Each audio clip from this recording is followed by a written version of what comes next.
So thank you for joining us for today's webinar on Aligned Teams, how to create team harmony and achieve results. Our special guest presenter today is going to be Dr. Jesse Green. And there's a lot of information that he has to share with you. So, take some notes, grab a snack because we are going to be here for the hour. And after 50 minutes, we will open up for questions. So feel free to ask any questions about the webinar. And if you have any larger questions, we may have to take them offline for you.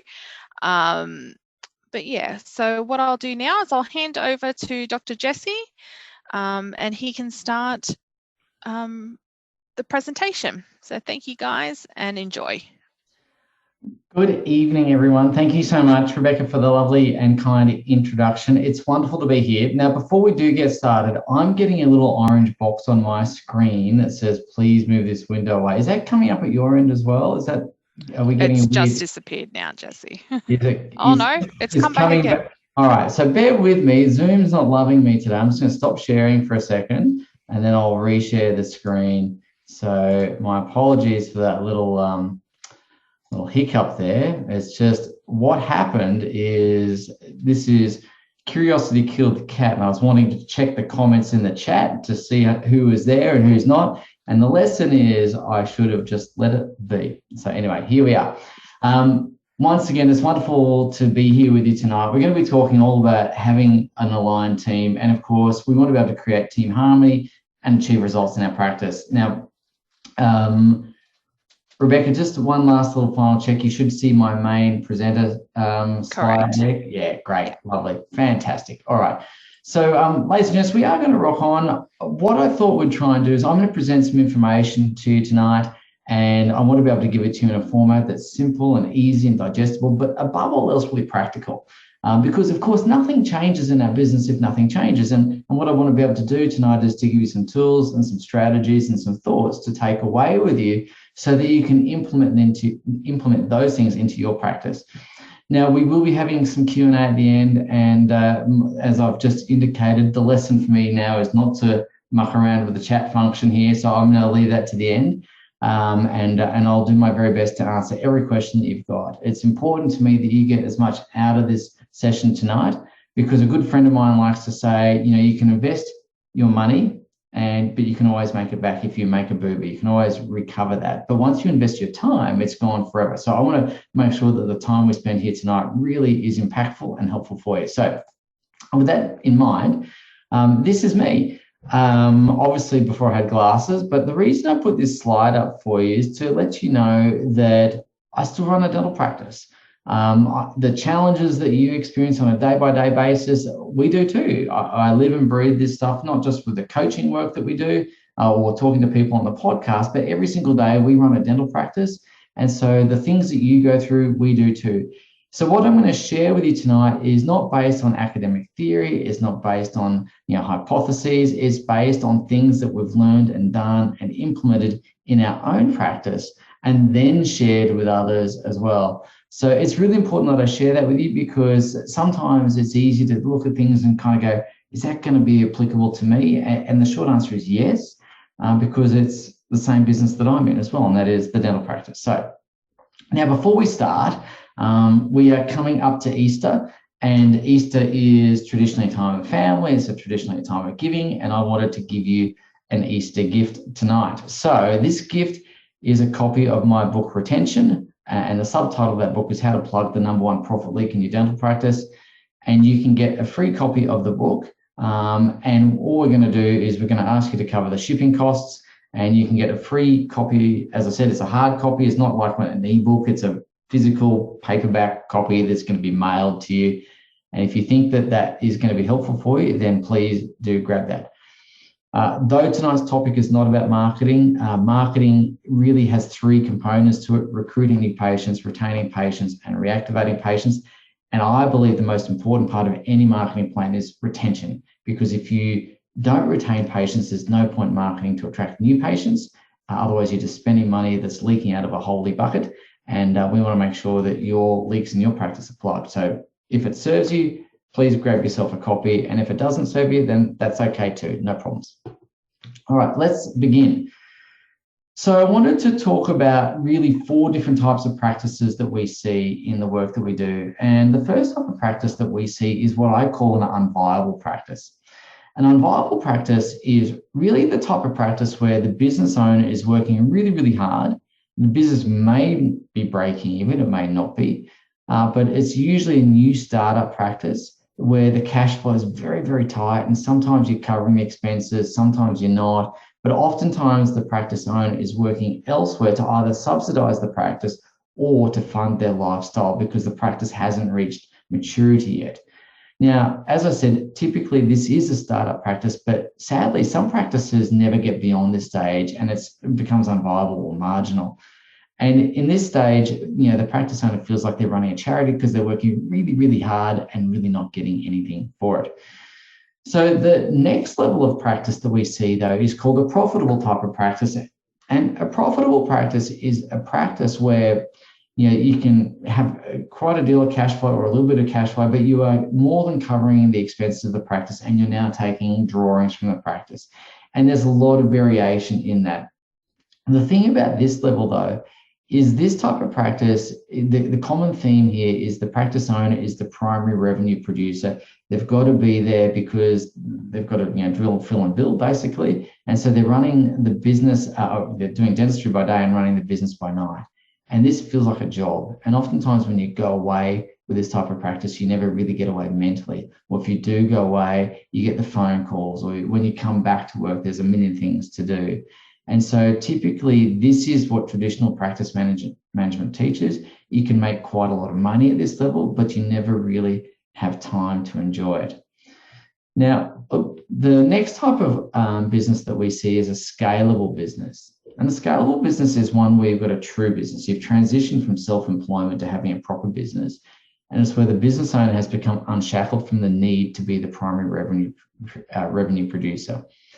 And what that means is they've now got team, they've got systems, they've got processes in place, and they've really got time flexibility, time freedom, and that currency of time becomes really, really important to them. And the final level here, of course, is the valuable level. And the valuable practice is one that you could sell should you ever want to sell. And that doesn't mean you have to sell it, but this is really about wealth. It's about legacy. It's about understanding that the value of a practice is determined by the repeatable, sustainable earnings of a practice times a multiple. And what determines that multiple is largely risk. So if we look at this, what we're looking at now is this line called the leverage line. And when you work below the leverage line, you've got an operator style business, which is very much key person dependent. And typically that dependency is largely around you as the practice owner. It could be around someone else in the business, but in most cases, it's around the individual practice owner who's the principal dentist there. And as I said, they're primarily generating money. If they were to step out of the practice, it really hits the cash flow and things start to grind to a halt. Above that line, though, is where you've got an ownership situation. You've transitioned past that leverage line and you're now creating leverage through systems and team. And the work that we do is really geared around helping people cross that leverage line. And it's important to understand that because as I said, most people really focus on that profitable level and they create what I call a high paying job, almost golden handcuffs. And if you want to ever escape the time for money trap, you've got to re-engineer the business model slightly. And that means crossing that leverage line, building a self-managing team and building the systems and processes that the team can utilize to be able to operate. So we are talking a lot about team tonight. So if you've ever wanted to create leverage in your business, if you've ever wanted to have not just money, but the time to enjoy it, then the ability to create an aligned team is absolutely critical. And it's not just any old team, it's a self-managing team that's aligned around the goals of the practice. And that is really, really important. And so this is really what we're focusing on tonight, is that team alignment. And when you've got an aligned team, there's clarity of vision, there's a common sense of purpose. All those sorts of things become really, really key and important. But there's some challenges that crop up when we go down this path. And the challenges really stem from the fact that it's hard to describe team alignment. And well, one of my favorite Australian movies is The Castle, and some of you might be old enough to remember it. But in that movie, they talk about the vibe. And it's really hard to describe a feeling sometimes. You can feel when there's alignment, but you can feel when things aren't in alignment. And you'll know what I mean by that. Equally, how do we measure team alignment? What does that look like? Is it based on productivity? Is it based on retention of key members? How do we get clear about measuring that? And then importantly, how do I create it? How do I make sure that we're all mucking in together? How do I make sure that we are all rowing in the same direction and moving towards that common purpose? So there is a really important mindset that we need to be taking into this process of creating alignment. It's very, very important. And that mindset is that we are all in this together. And one of the things I've noticed in teams that are not aligned is you've got a bit of an every man for himself kind of arrangement. And it's not even as overt as that. It's just there's a lack of cohesion. And this was really brought home to me in a podcast I recorded some time ago with one of the Olympic rowers from New Zealand. And he got into ocean rowing, rowing, I think it was from across the Atlantic Ocean. And there's this race that they do, and it's a two-man race. And you've got one person rowing and the other person below deck sleeping, basically. And he was telling the story of this particular crew. And when you go across the ocean in this race, there's really two ways you can go. You can take a northern route or a southern route. And this particular crew, they didn't discuss whether they were going to take the northern route or the southern route. And they were really good rowers, they were the favourites to win. And what ended up happening is they fell further and further behind. And what had happened is that one of the rowers was rowing the northern route and he'd go back and sleep. And the other rower would come on to shift, and they hadn't discussed what route they were taking. So he was taking the southern route, readjust. And so they're literally zigzagging across the ocean. It took them days to figure this out. And even once they figured it out, they couldn't agree on which route to take. So they kept zigzagging across the ocean. And that's what I mean. It's about understanding that the shortest distance between 2 points is a straight line. It's about committing to that journey. It's about having clarity of the vision, focus on the goals, and understanding that we are all in this together indeed. So there is a process that I want to introduce you to, and I want to introduce you to a very, very important model. And I hope you've got a pen and paper handy, because I think you'll want to write this next piece of information down. This is called the Performance Culture Matrix. And this is a really, really, really important model. And we use this model a lot. And so on the right-hand side of the grid, the A's and B's are what we would call a culture fit. And a culture fit is someone who shares the values of the practice, they understand the vision of the practice, and they exhibit the behaviors and habits that would underpin those values and vision. So they act congruently along the way. So obviously performance relates to how well someone does their job. So an A player is someone who is a great culture fit. They buy into the vision, the values, they exhibit the behaviors and the habits that underpin all those things, and they're really good at their job. A B player is someone who's a great culture fit, but has some room to grow in their performance. Maybe they're new to the role, maybe they're new to dentistry, but they really get the culture, they're on board with what we're trying to achieve, and they've just got some skills gaps that need to be bridged. A C player is someone who's actually really competent in their role. They can do the job standing on their ear, but they're a square peg in a round hole from a culture fit point of view. They don't really buy into the values. They don't really buy into the vision. Their behavior is not in alignment with the culture that we'd want. And a D player is someone who's neither a culture fit, nor are they particularly competent in the role. And as you can see from the arrow on the screen there, we really need to liberate those D players to find an opportunity that's going to be better suited to them. So I just want to talk about the C's and the B's for a moment. The B players, to help them move to an A, is really a training process. A C player moving to an A is very, very hard. And I'm going to say to you that a C player on a team is quite, or can be quite toxic.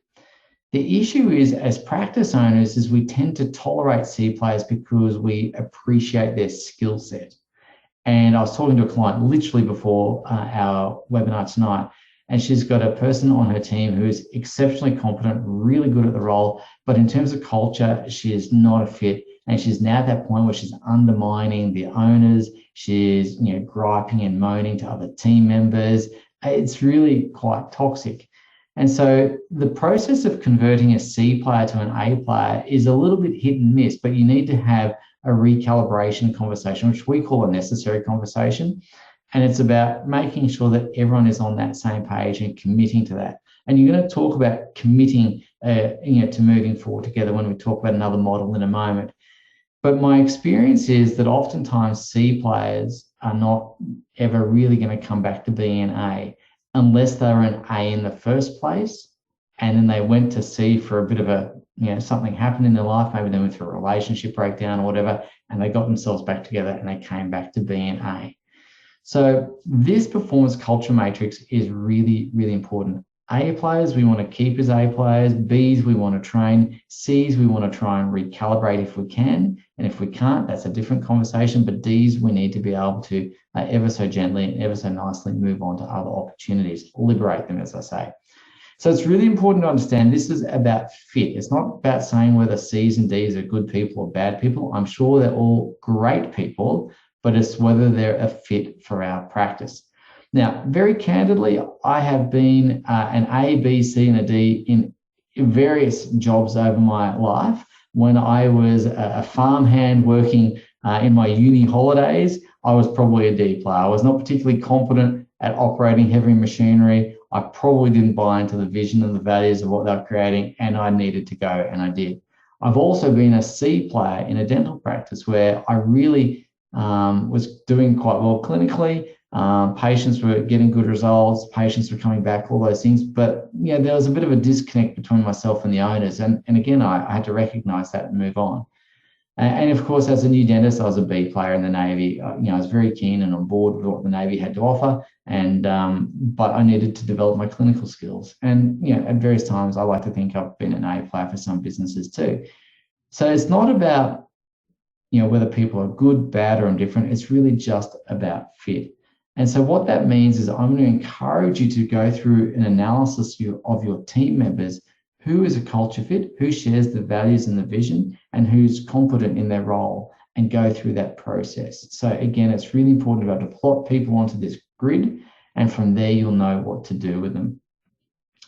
All right, so I want to introduce you to another model tonight, and the model I'm going to share with you is called the 5 dysfunctions of a team. Now, this is not my work. This is work by a gentleman called Patrick Lencioni, and I'm going to encourage you to get a hold of this particular book.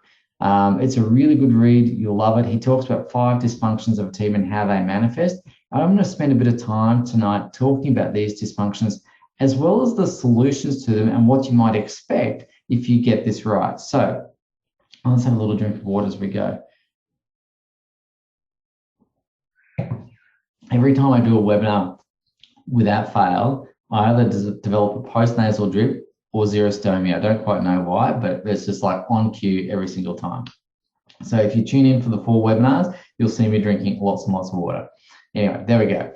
So the first dysfunction of a team is an absence of trust. And what this really relates to is a lack of vulnerability. It's a lack of opening up. It's a lack of being, letting yourself be open in front of your teammates.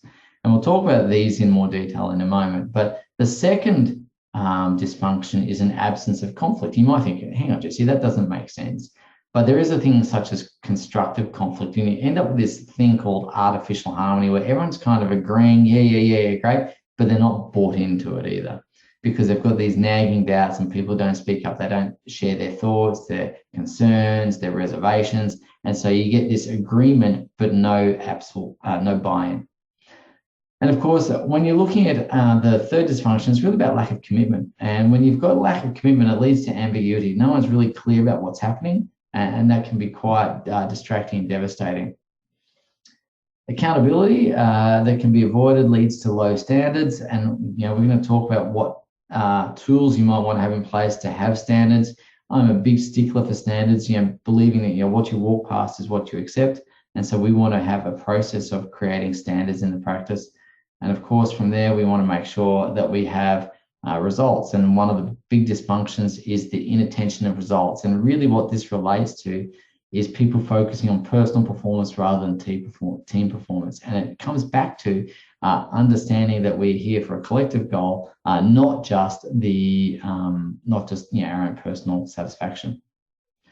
So I want to start by playing a video tonight for you, and I'm going to get you the comments into the chat, and I'll ask Rebecca to share the comments in a second. And I'd like you to tell me what you see in this, and hopefully you'll see what comes through. Here we are.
All right, so that should give you a bit of an understanding of what a rowing crew looks like. And the reason I like to show that video is many, many years ago when I was much younger and certainly much lighter than I am today, I used to cox a rowing crew, and you could feel the unison. You could feel the boat moving as one. And we used to have the boat, when it was sitting up properly, it would get these little air bubbles.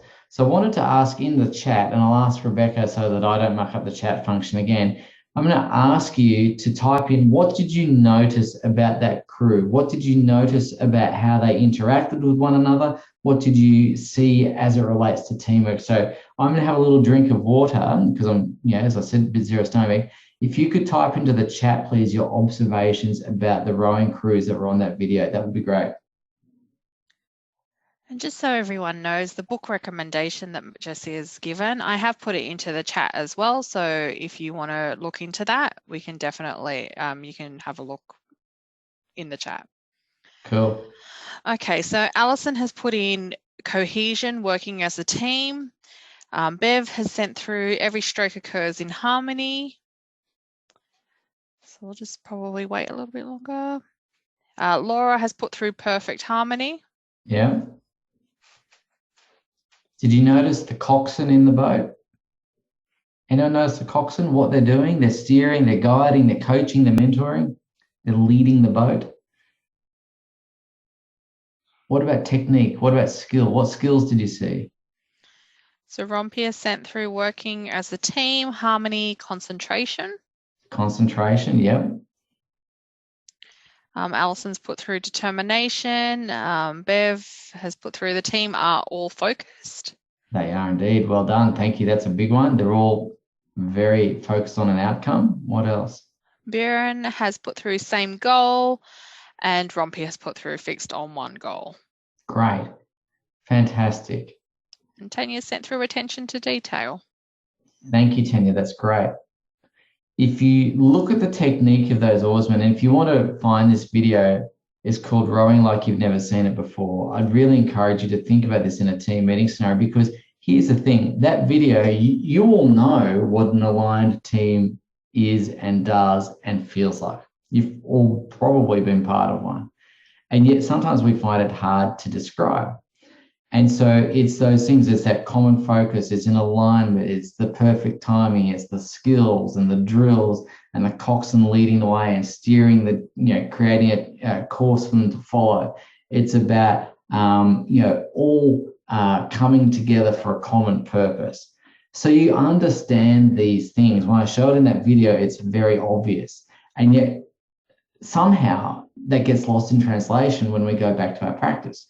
But if nothing else, I want you to take a picture or a mental snapshot of that video and go, what would it look like if my team at my practice were in harmony? What would it look like if we had a common purpose? What would it look like if we were all skilled and drilled and moving in the same direction? Those are the sorts of things that I'm going to share with you tonight, because I think that's what's going to create team harmony. One of the things that we're not going to talk tonight about so much is around the training of your team. But here's the key around this. If you want to create an aligned team that performs at a high level, a team of A players, we need to be very adept at training in our practice. Now, that's going to take us out for another 2 hours of talk around that. So I won't go there now, but I wanted to just show you what a team in harmony looks like. So we get there. I can see some more chat stuff coming through. So Rebecca, if there's anything there, just interrupt me, mate. Yeah, so Cheer just sent through less individual effort. And I've also put in the link to the video so that anyone who wants to watch it can go back. Great. Thank you for that. I appreciate that. All right, so let's move on. So there's 5 key things I want to share with you. The first key thing is around vulnerability. And look, when it comes to vulnerability, what happens is a lack of vulnerability comes from a lack of trust. And the best work I've ever seen on vulnerability came from Brené Brown. If you've ever watched her TED Talk, again, please go and check it out. But really, teams that conceal weaknesses, teams that try and have their mask on all the time, they're Superman cape or Superwoman cape on, are going to be, displaying lack of vulnerability. They don't ask for advice. They hesitate to offer assistance. They don't offer feedback. They don't participate. They sit in their staff meetings, quietly like this. All of that sort of stuff. So the desired solution really is to create trust, and we want to basically have the courage to ask. We want to make sure that people are asking, they're contributing. There's the ABCs of trust, which come back to ability, behavior, and character, which we'll talk about another time. But that's a great model of trust. We talk about that in the retention book. But overcoming this dysfunction, really what you're going to find is you're going to find people feel comfortable working together. They feel comfortable sharing. When they give of themselves freely, you'll get more from them. They can quickly react to issues that have cropped up. You can prevent mistakes by covering each other's weaknesses, and you can motivate each other by appreciating their strengths. And so when you create vulnerability, you create openness. And part of aligned teams is creating that open environment. And if you don't create that open environment, then really you're going to struggle. Okay, so it's about putting the mask down, taking the cape off, letting people know what's really going, sharing what's on your mind. But you as the practice owner is creating the space in your team for that to occur openly and freely. All right, let's move on to the next one. Constructive conflict. Now, to be honest with you, I first heard of the term constructive conflict and frankly thought it was a bit of an oxymoron. I really struggled with this concept until I read a bit more about it, because the absence of conflict creates that false agreement where everyone says, yeah, amazing, that's awesome, let's go. And then in your mind going, hell no, right? And again, when you've got artificial agreement or artificial harmony, it just doesn't work. You've got to have a space where you can thrash things out and say, hang on, I'm not sure about that. I disagree with this. So teams that fear conflict basically are full of yes people. Yep, Bob, no worries. Yep, good. They have more interpersonal conflicts. They're just unspoken and unresolved. You get office politics, you get passive aggressive, you get back channel communication, you get all that sort of stuff. It's not pleasant. So you get little cliques forming in your team. If you've ever had, little groups forming in your team, that's because, partly because constructive conflict's not there.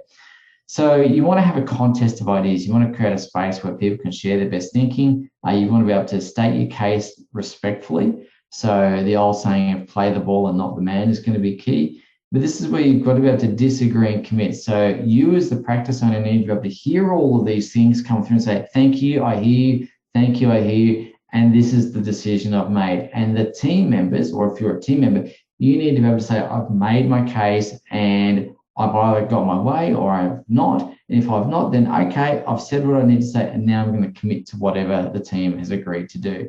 And part of great teams is being able to say, you know what, this is not exactly how I do it, but for the sake of the team, for the sake of the goal, I'm going to roll my sleeves up and get into it. So when you get this right, you're going to have a team that really is able to capitalize on the diversity of the team. You're going to get all the different perspectives in. You're going to be able to see risks that you might not have seen before. because otherwise you might have had a blind spot. You're going to be able to solve problems quickly. You're going to be able to, make decisions very, very well at a high level quickly and understand those risks and get on with it. So I think that's going to be really key. Now, if you're looking to create a true business, one that scales, the more you scale up, new level, new devil, you scale complexity as well. So you've got to be able to get this right before you scale to create this aligned team before you move forward. I've already spoken about clarity. So lack of commitment leads to ambiguity, and the solution to that is clarity. So teams that lack commitment or have ambiguity, they lack confidence, they have fear of failure, they're not sure of what the outcome is, so they spend time zigging and zagging. They change their mind very quickly. They do one thing, but they don't see it through. They've got 100 incomplete projects because they're not sure or not clear about what the priorities and what the focus should go on. So the solution really is about understanding the vision of the practice. And if you're the practice owner, your job then is to communicate that vision. And the team member's job is to understand their role in fulfilling that vision, making that come to life. It's about making sure that, again, that they're on board, they're rowing in the same direction, there's unity around that. And when you get this right, what you'll find is people will work together, like in that rowing video. You'll see the unison or the unity. You'll share common goals and objectives. You'll be ready to change if it's appropriate, but you're not going to be flipping and flopping. And that's really key around that. So it's about understanding what the vision is, what the priorities are, what the goals are, what your role in that is, and committing to it and getting on with it. Okay. So again, very, very important. High standards. Again, this is super, super important. And of course, when you don't have accountability or accountability is avoided, then you have slippage of standards. My observation is that A players on that performance culture matrix love accountability. They love to know what the standard is because they are like a heat-seeking missile and they want to be measured. They want to, achieve their standard or their goals. Now, when it comes to this, if this is not right, little things don't get done. There's no attention to detail.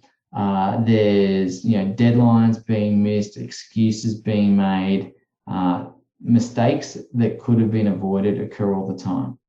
So for me, there's two types of mistakes. Types of mistakes that occur during your day-to-day operations and business, and then mistakes that occur when you're trying something new and experimenting. Mistakes that occur when you're trying something new or really growing, I'm okay with. Mistakes that occur just through the ordinary course of business, not so cool, because really there should be enough attention to detail and you always remain mediocre if that's the case. And if you remain mediocre in your practice, you run the risk of your practice being commoditized and just like everyone else. If you want to grow your practice, it's about setting a standard so high that no one can compete with you. So what you walk past is what you accept, and that becomes the norm. And so really, the solutions are to be able to review progress. But the big tool that we use in our practice are scorecards. Now, here's the thing. My personal viewpoint is I believe that most people come to work wanting to do a good job.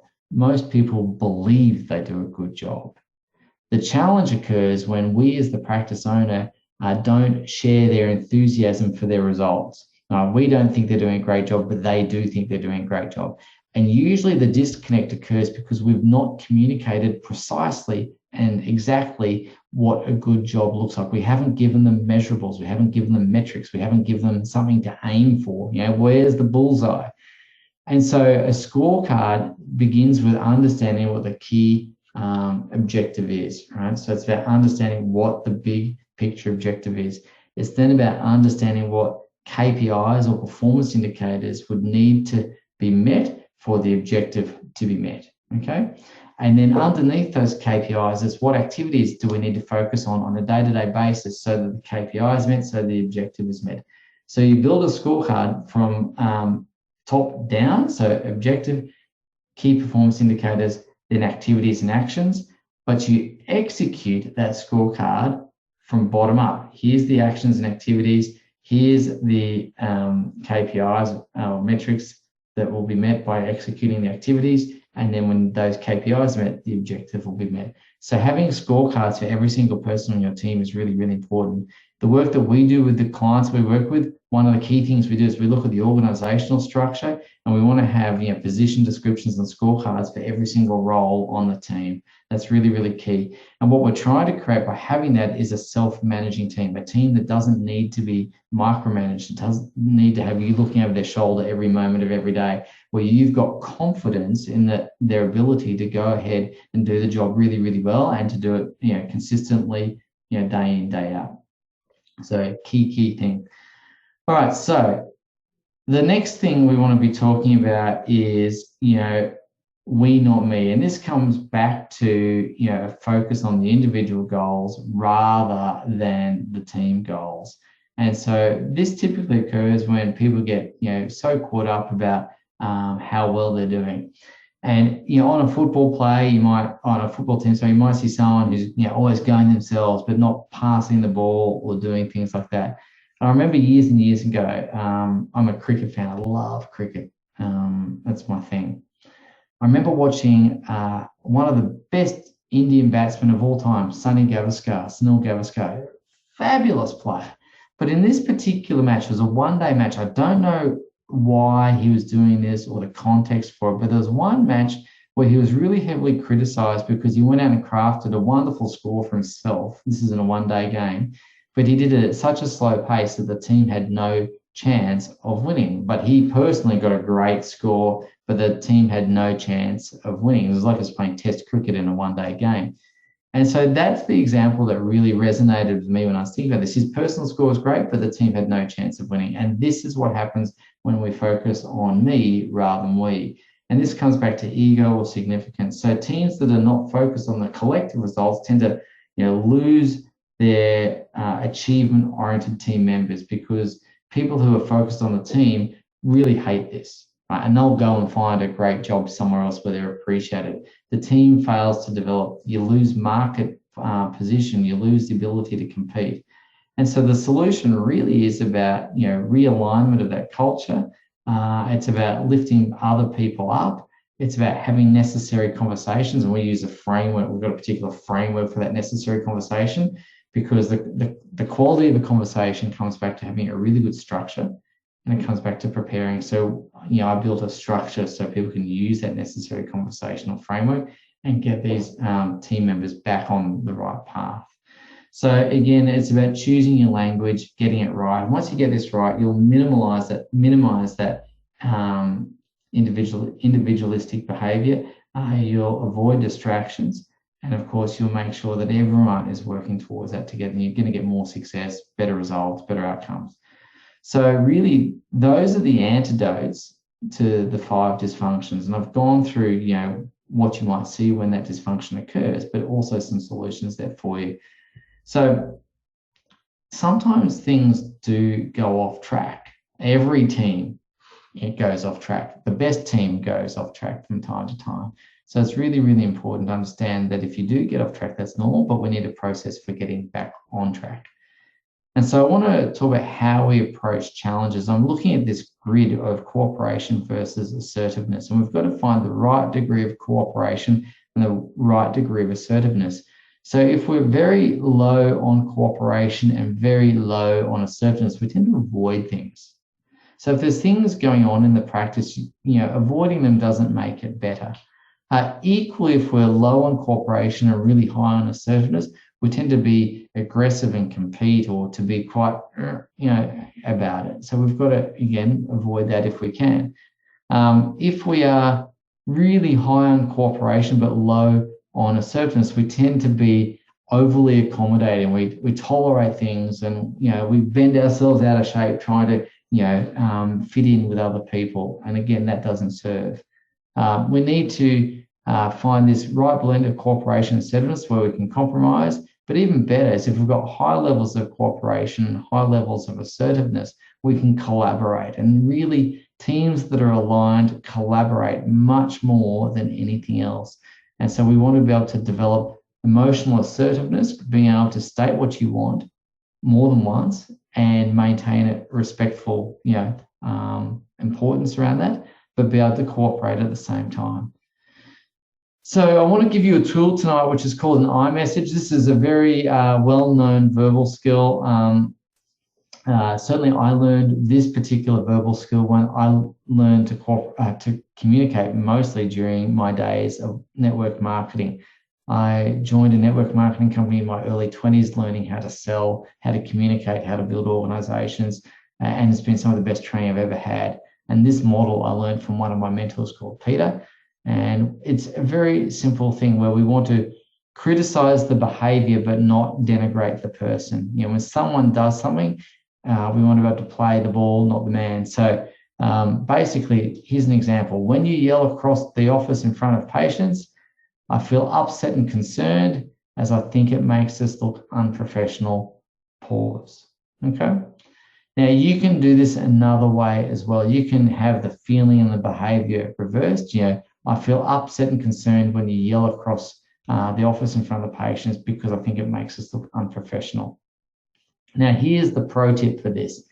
With the effect, if you're not clear on your values, I'm going to encourage you to get clear on the core values of your practice. Really, really important, because that's a huge part of culture. There's 5 elements of culture, and that is the first element, and it's very, very important.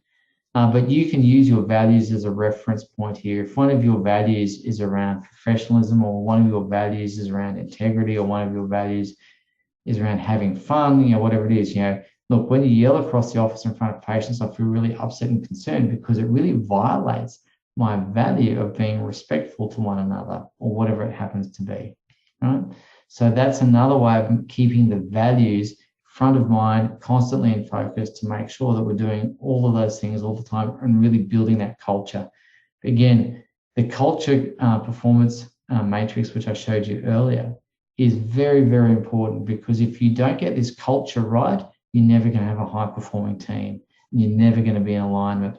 So we need to have a process for receiving feedback. And if sometimes we receive feedback that's really great and that's lovely and that's wonderful to hear, but other times we receive feedback that, frankly, can be hurtful or is a little, challenging. So we can either see the feedback or the results coming back to us as my responsibility or not my responsibility, and we can receive feedback as a threat or as an opportunity to improve. But if we see things as a threat and we don't take responsibility for it, typically we get into denial, blame, justification, and then ultimately quitting on ourselves, quitting on the job, quitting on the business.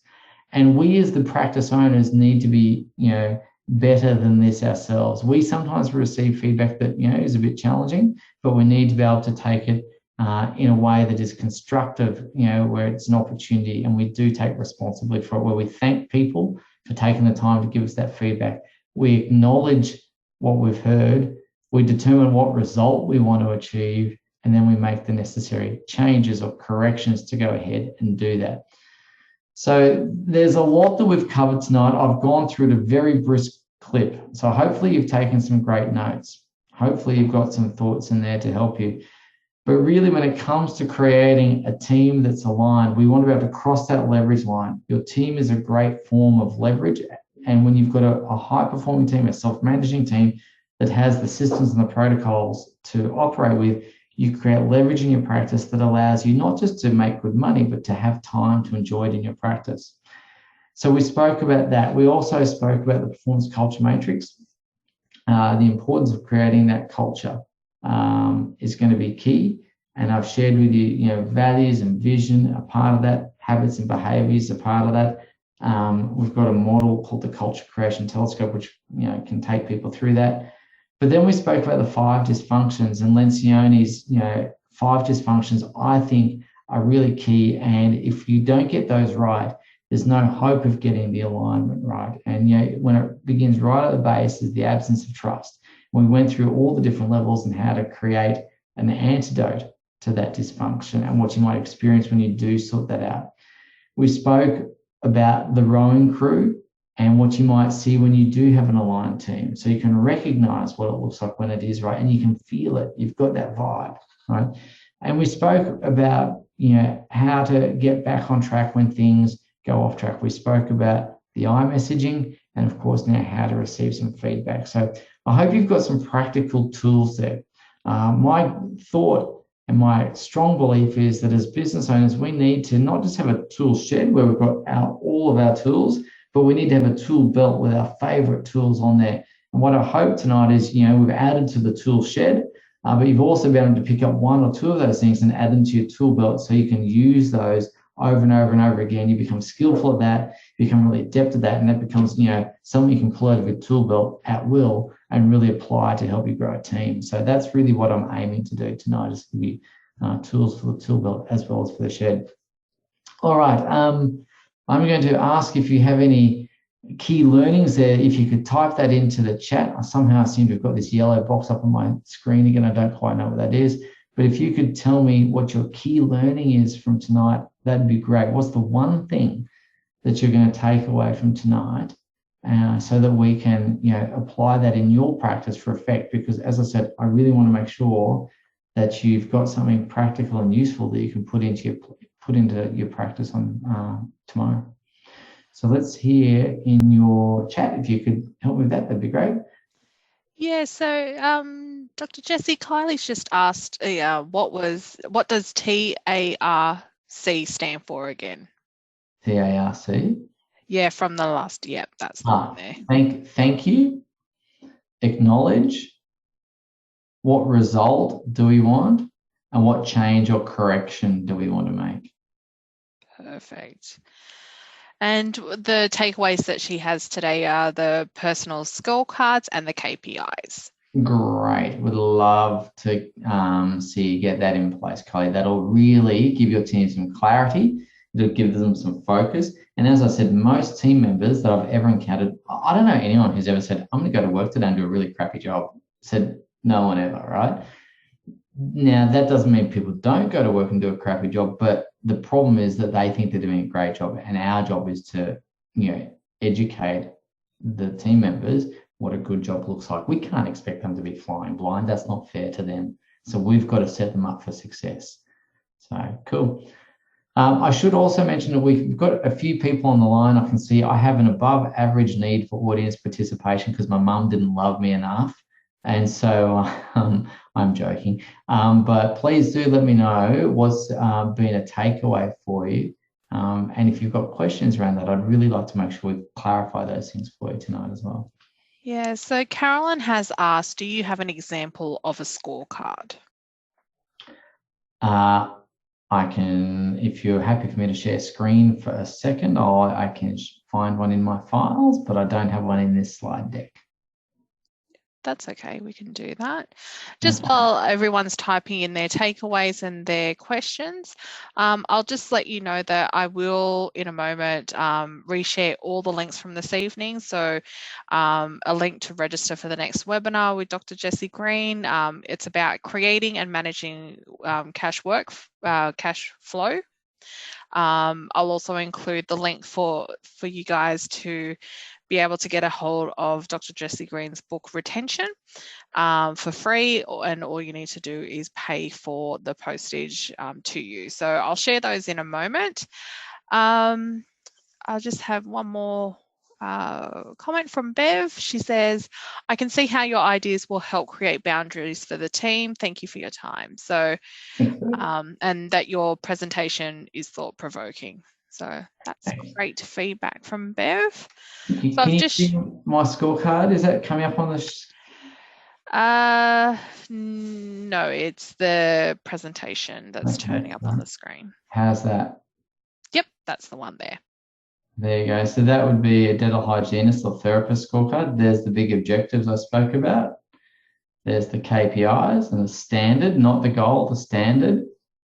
And there's the activity that someone would focus on there for you. So that is, that's a scorecard. You build it from top down, but you execute it from bottom up. So whoever asked for that example, that's one there.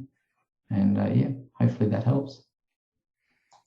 Yeah, perfect. So that was Carolyn. We'll just wait and see if there's any more questions or comments. to come through. But in the meantime, I do want to thank Dr. Jessie Green for your presentation tonight. It was very thought-provoking, and it contained a lot of helpful information for our dentists, I think. So thank you for that. You're welcome. Thanks for having me. Ladies and gents, you know, I always want to make sure that we are delivering value for you on these things so that you get what you need out of it. I'm happy to answer any question you've got, whether it's about this or otherwise. Please, you know, don't leave tonight with a question unasked or unanswered. And, you know, that would be our pleasure to, you know, provide you that recording there. I can see Tones asked that, but if there's any other questions, I want to make sure that we answer those for you. When we talk about cash flow next time, we're going to be showing you a model that's going to give you the cash flow architecture in your practice. Cash flow is the oxygen, obviously, that keeps the business alive, and you're going to need to have a systematic way of generating cash flow. And cash flow, you know, if COVID didn't teach us that, you know, nothing will. The importance of cash flow is literally life and death for a practice. So we need to be able to do that systematically and well. And we need two cash flow systems. We need cash flow generation and cash flow management. So we're going to talk about those when we catch up next time. Perfect. And yes, so for everyone asking, a recording of this webinar will be sent through to everybody who has attended and also registered. So if you have any other team members that registered for this event but were unable to make it, a recording will be sent out with all of the links as well below. No worries, Olga. Thanks for coming along. It's nice to see you. Any other questions, ladies and gents? Please do let me know. I want to make sure that we can support you in your journey to build a practice and a life that you love, not just a practice that you love, but a life that you love. Let us know. I think having a great team that's aligned is a fundamental part of that journey. And of course, being able to do that, you know, day in, day out and grow that team, lead that team is really the responsibility and role of the practice owner. So here's the thing. The growth of the business is always correlated to the growth of the leaders. Now, that doesn't mean just dental practices, that's business in general. So all of us in business need to be getting better at how we build and lead our teams. So understanding this is going to be a precursor for your own business growth. And that's really fundamental. So if there's anything that you've got left unasked, please do so before we log off. I don't want you to miss out. How do I deal with a B player? It's a really good question. First thing we need to do is we need to look at, you know, why they're a B player, where's the skills gap, and, you know, identify what they're doing well, what they're not, and provide some training around what those deficiencies are. So B players are great culture fits, but there's a performance deficiency. And so typically that comes back to training, but it also comes back to the scorecard and clarity of standards around how the job is executed. So if you can train people and tell them what's required and show them what's required and give them the resources to help them do that, then you're on the way to getting that done. Hopefully that makes sense to you.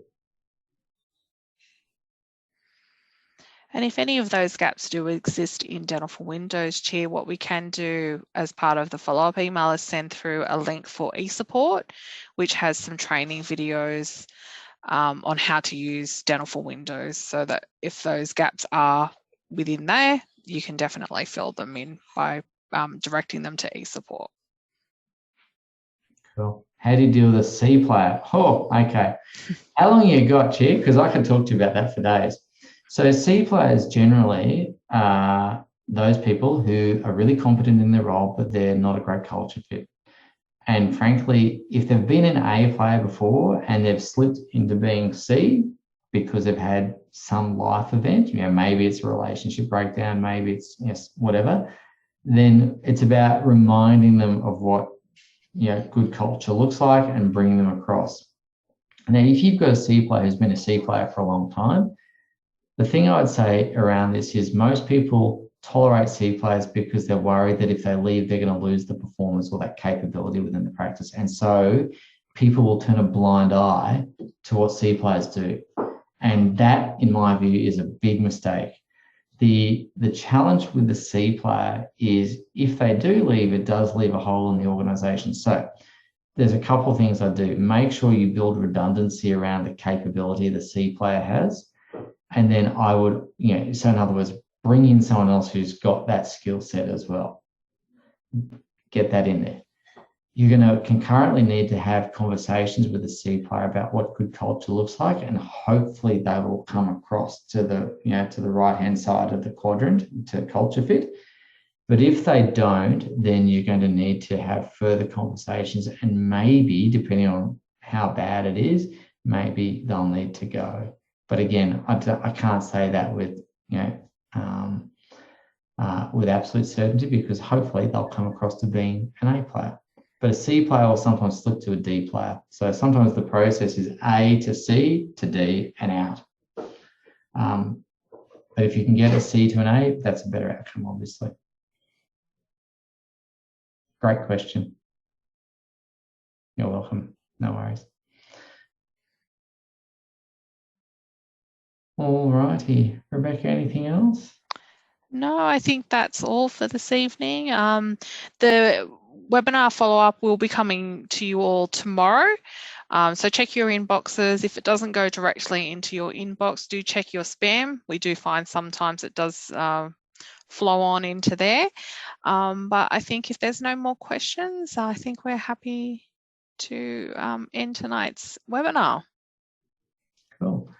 Well, ladies and gents, thanks so much for spending some time and hanging out with us tonight. It's great to see you all. I hope you all have a wonderful Easter. Hope wherever you are, you're COVID safe and COVID free. And if you're in one of the flood prone areas, I'm thinking of you and hope you're all okay there too. So please do have a happy Easter and enjoy time with family and friends and enjoy the break. So take care. Thanks, Jessie. And we'll see you at the next webinar in 2 weeks. If you want to join us again, we'd be happy to have you. And yeah, like Jessie said, have a great Easter, everyone. All right. Thanks, guys. Thanks.